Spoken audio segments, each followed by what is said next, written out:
لالچ کی چمک دیکھ کر اکثر عقل مار کھا جاتی ہے۔ اپنی رائے کو کافی سمجھنے والا خطرے میں ہے۔ گناہوں کی نحوست سے عبادت میں سستی اور رزق میں تنگی آتی ہے۔ انسان کا قد 22 سال اور عقل 28 سال تک بڑھتی ہے۔ اس کے بعد مرتے دم تک تجربات کا سلسلہ رہتا ہے۔ میں تم پر دو چیزوں سے بہت زیادہ خوفزدہ ہوں: خواہشوں کی پیروی، لمبی امیدیں۔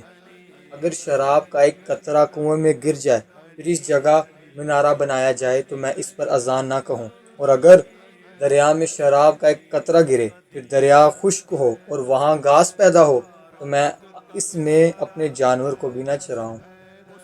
لمبی امیدیں آخرت کو بلاتی ہیں اور خواہشات کا اتباع حق سے روکتا ہے۔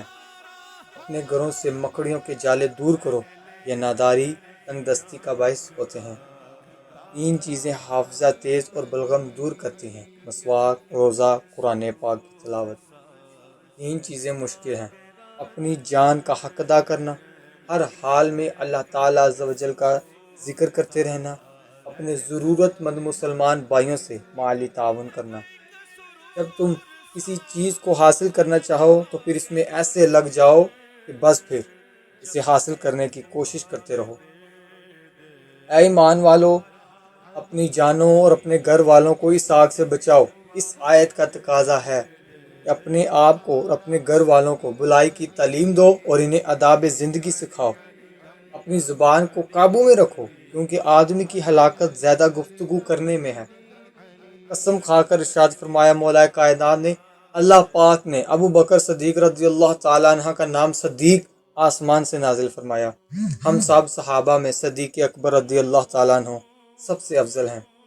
جو کھانا نمک سے شروع کرتا ہے اللہ تعالیٰ اس سے 70 بیماریاں دور کرتا ہے۔ گوشت پیدا کرتا ہے، مچھلی جسم کو پگھلاتی یعنی دبلا کرتی ہے۔